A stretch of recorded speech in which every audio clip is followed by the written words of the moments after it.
Good evening. My name is Jonathan Paul. I'm the principal of New Urban Concepts. I'm a consultant for the City of DeBary, and this evening we're going to be presenting an update of the city's mobility fee and extraordinary circumstances study, and specifically we'll be going over the extraordinary circumstances workshop requirements of Florida statute. It is Wednesday, May 14th, 2025, and 6 o'clock p.m. This is the first of two public workshops. We will be holding a second workshop tomorrow morning at 10 o'clock on Thursday, May 15th. The mobility plan for the City of DeBary is focused on the area around the Sunrail station, and the premise is quite simple.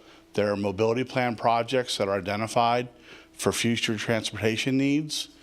Those projects form the basis of what's known as a mobility fee. This is the area within the City of DeBary. The mobility fee is actually really only in the very southwest section of the city. The actual technical name is the Southwest Mobility Fee. And it really covers the area in and around the Sunrail station, where there's a lot of new development and a lot of development that's proposed over the next 20 years. A mobility fee is a assessment on new development only. It is not a tax, and it is not a special assessment on existing homes or existing businesses. It only goes towards new growth and new development coming into the area of DeBary within the Southwest assessment area. And this is actually an update. The city adopted the mobility fee for this area back in 2019, and this is an update as required by Florida statute. Beyond the requirements that these fees be looked at every 5 years or so, there was a specific update in 2024 called House Bill 479. This reaffirmed the right of any local government in Florida to adopt an alternative to transportation concurrency that allows for different ways for new development to mitigate its growth. The law stipulates that only one fee is charged to mitigate impacts. That fee is to be collected by the government that issues building permits, and if there's a difference in terms of fees or needs between a city and a county, they're required to work that out through an interlocal agreement. How are fees currently assessed today? Well, the intent was when the city adopted this that it would be the only fee assessed in the Southwest area, and that it would help mitigate the impacts of new development.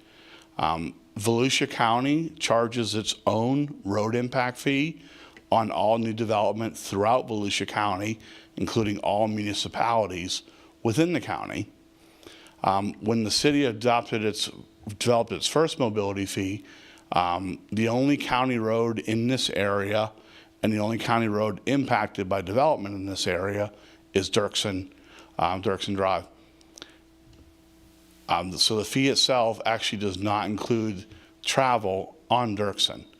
And the city was going to go to the county and negotiate either it collecting the fee and reimbursing the county for some of that money to improve Dirksen, or the county itself to lower the fee. The county never agreed to lower its fee, so today within that Southwest area, developers are both paying the current county road impact fee and the city's mobility fee today. One of the requirements of a mobility plan and a mobility fee is to identify both where the money is collected and where it's to be spent. So there's another boundary within the mobility fee system called a benefit district, and this defines where the funds can be spent. This area is actually larger than the assessment area because there are improvements along 1792, High Banks, and Dirksen that can be funded through mobility fees. Each one of those roadways has some impact from the development within the southwest portion of the city. The district goes all the way out to Interstate 4 It goes along the north, along High Banks, along its eastern edge on 1792, and then going out towards Interstate 4, it's along Dirksen. Again, that allows the city to use some of these mobility fee funds to advance projects on both Dirksen, High Banks, 1792, and any other transportation corridors within that district. So there were a number of projects that were identified back in 2019, and they were largely focused along the 1792 corridor. There were some major intersection improvements at High Banks, at Fort Florida, at Benton Junction.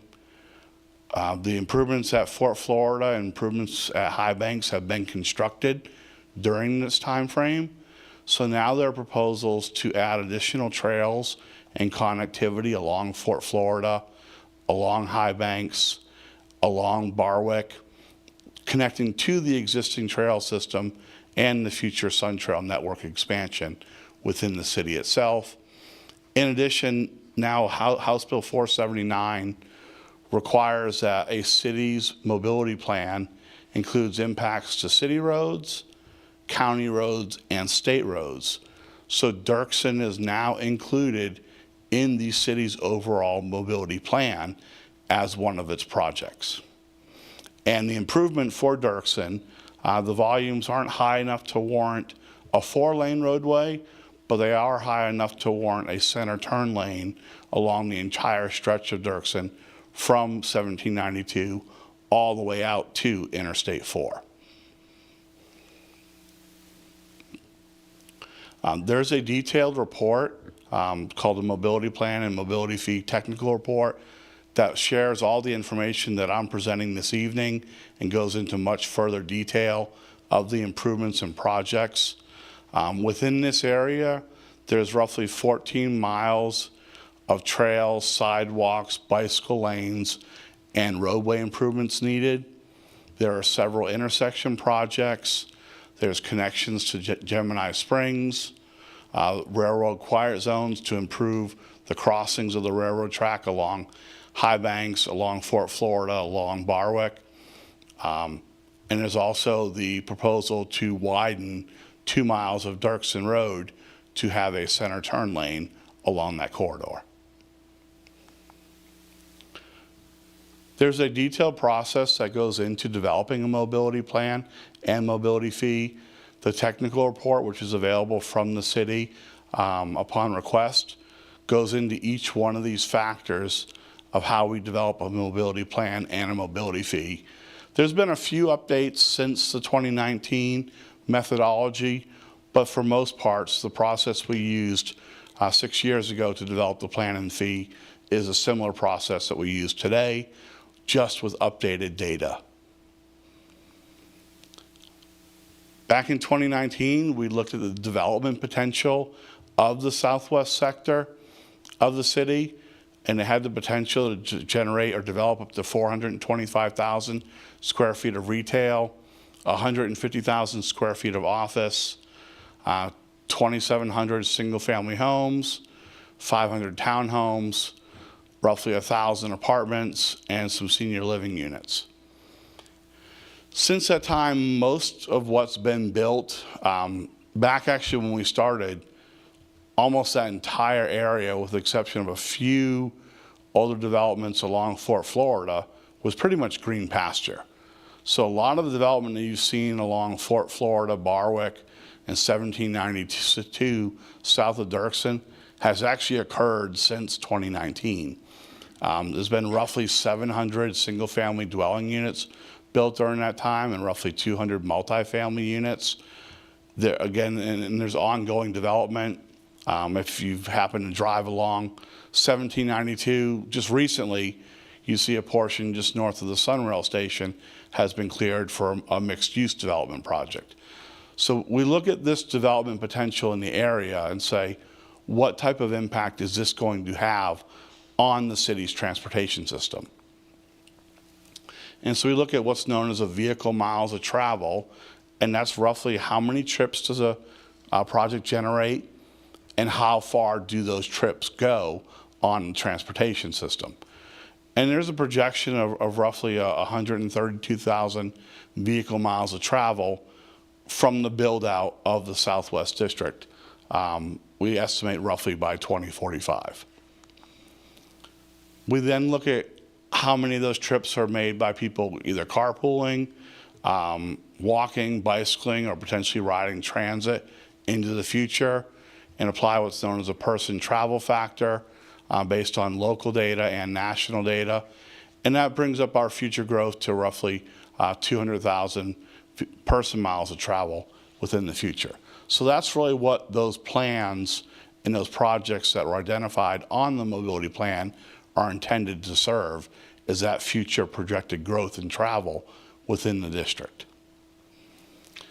So the technical report goes into a lot of calculations to come up with the mobility fee rate itself.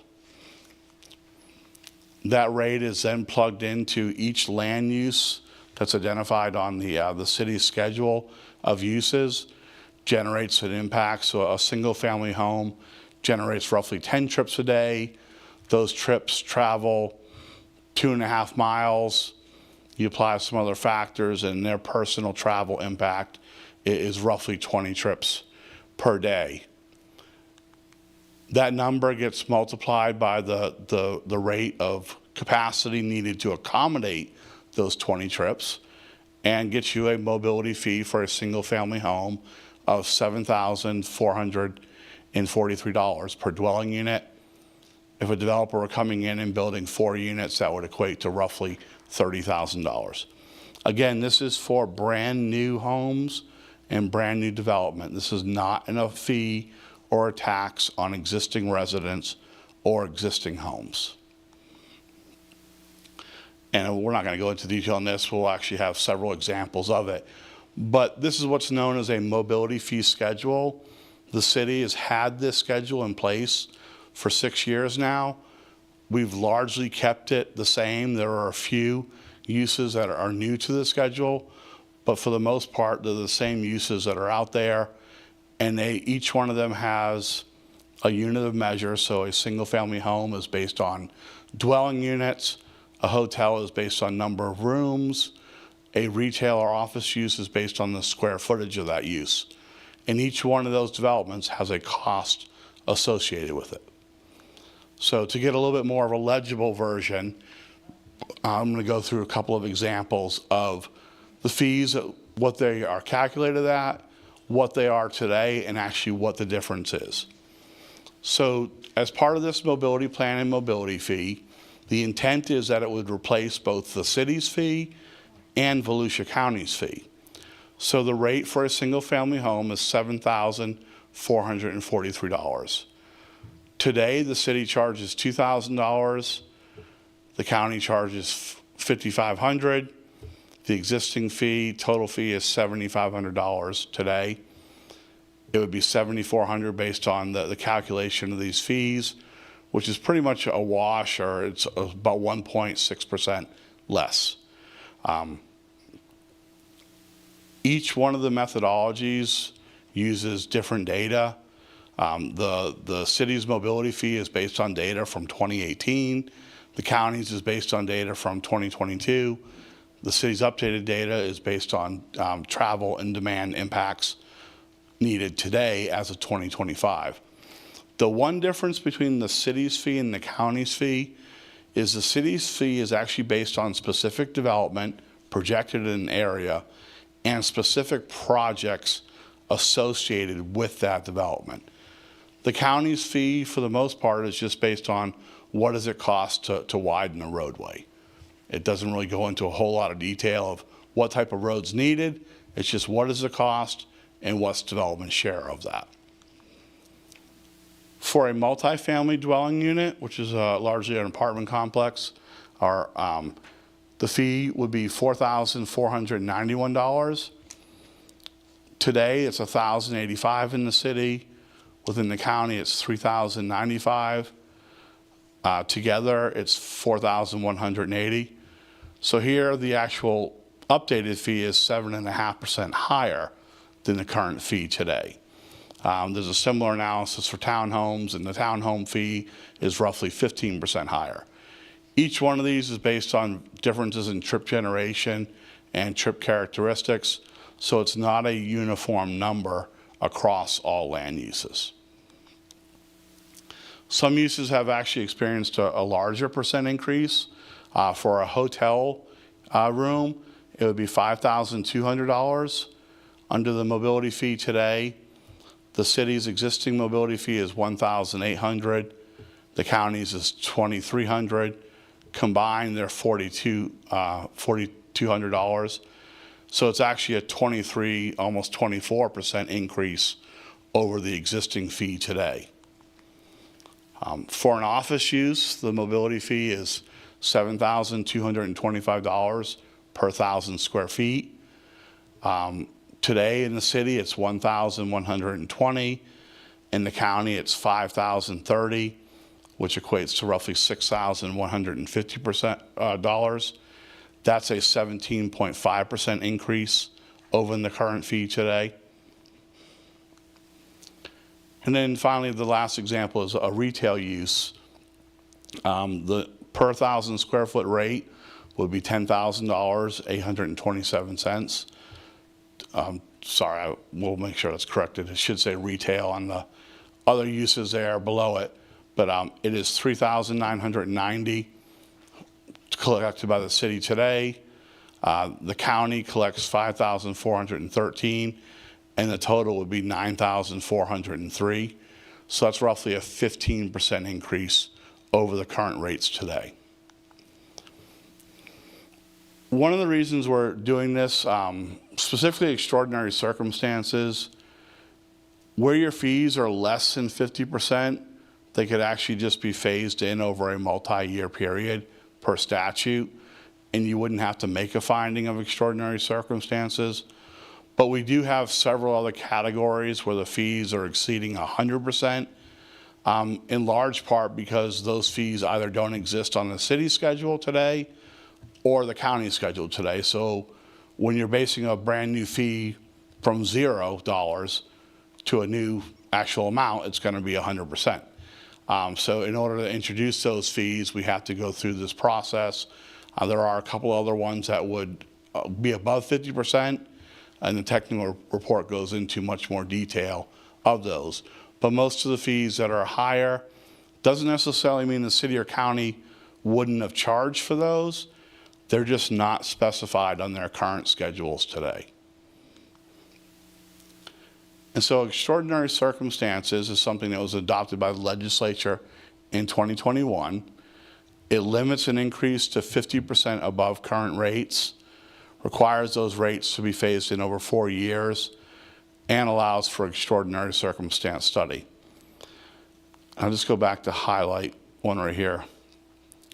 If you were just looking at the city fee compared to the city fee today, it's substantially higher, well above 100%, well above 50%.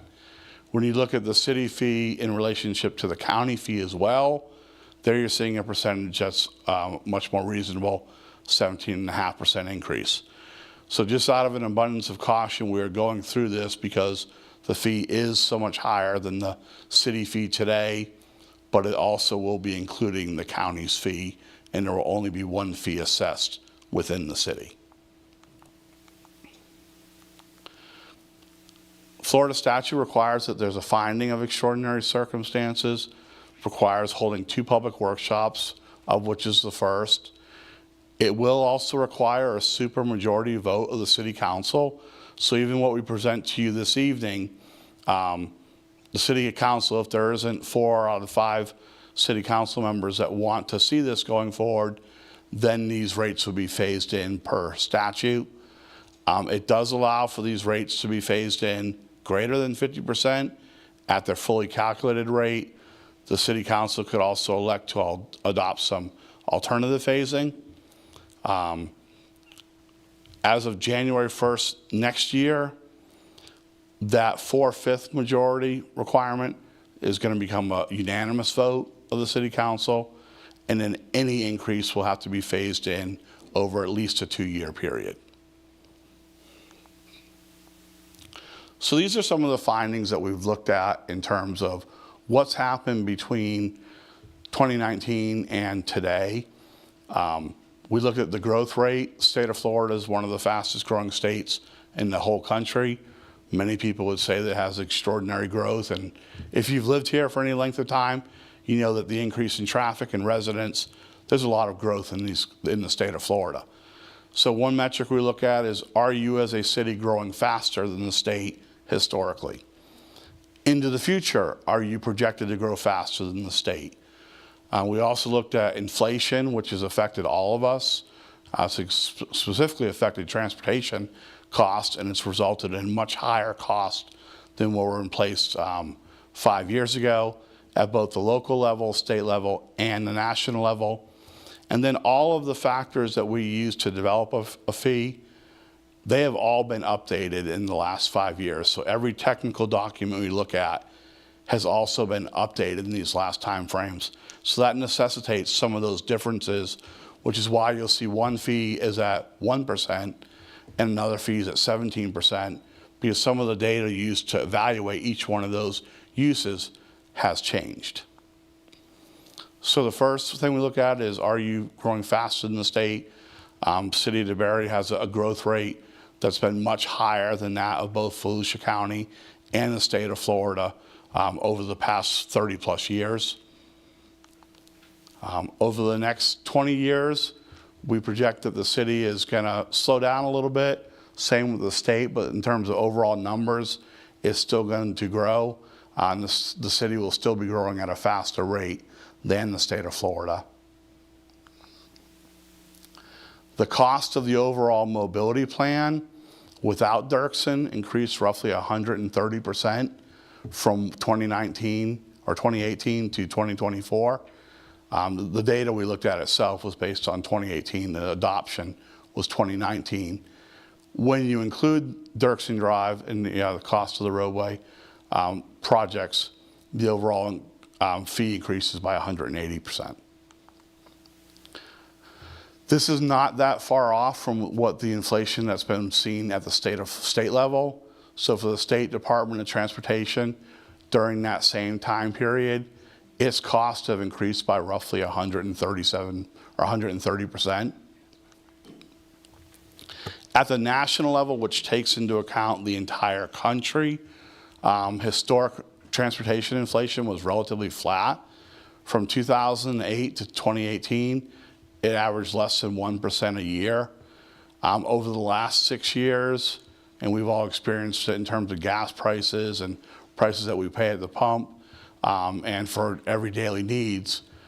For transportation purposes specifically, it's increased roughly 13% a year, and overall it's increased 80% during this time frame. And then these are all the documents that we look at and that we come and use our sources of information to develop our chip generation rates and our impacts per uses. And every single document and source of data we use has been updated since the 2019 study. So all of that factors into the impact and the increase in overall fees. And so the city will have a couple of different options. If they elect to move forward, they can accept the technical report, but they don't have to agree to the extraordinary circumstances. So that means that any increase from today will be limited to 50% and be phased in over a multi-year period.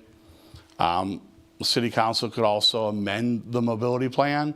It could identify additional funding to help lower the overall fee calculation. It could accept the technical report, but it could phase in those fees at a different rate.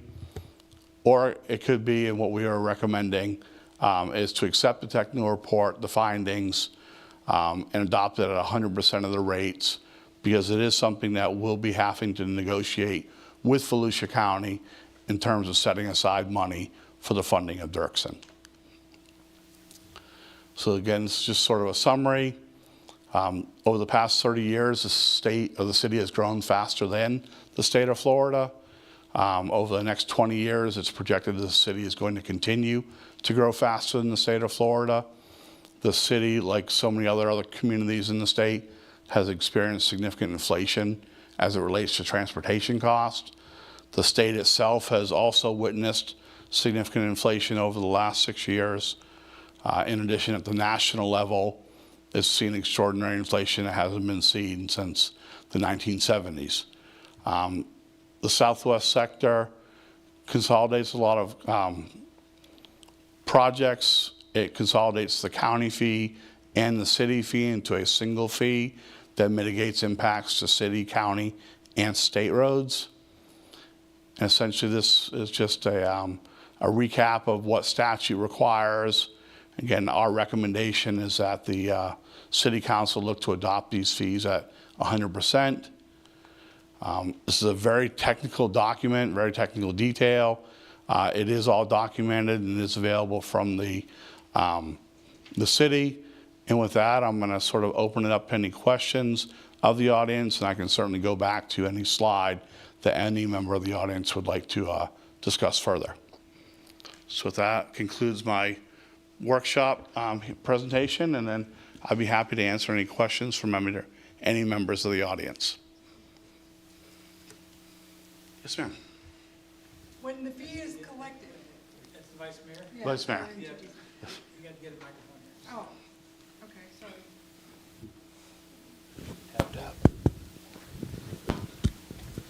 Mr. Babb? The fee is collected by who? The city or the county? Today, a county fee and a city fee are collected by the city. The county fee is the city remits that To the county. fee once a month. Should you all elect to adopt this, the city would collect one fee, and that fee would stay in the city itself, and the city would set aside a fund to improve Dirksen. So a share of that fee would go towards improving Dirksen, but it would be the city that controls those funds going forward. That was my question. Thank you.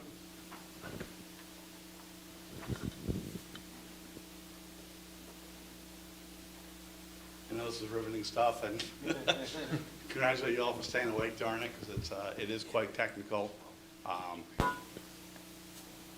And again, this will be, we have another workshop tomorrow, and then on June 4th, it will be going to the vote of the city commission or council for a first reading. And then, Steve, I think it's June 18th. Yes. It will be going for the actual adoption hearing. Should the city council elect to adopt it, it would go into effect. I would look at the effective date of that, but I think it's 90 days after the first notice of the that first meeting. The next step with the city would be to work out an interlocal agreement with the county, whereby it memorializes how much of that money should be set aside for Dirksen, which is really the only county road significantly impacted within this area. It's really the only county need that we saw and identified over the next 20 years or so.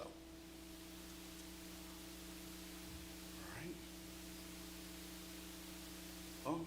Well, Stephen's got all my contact information.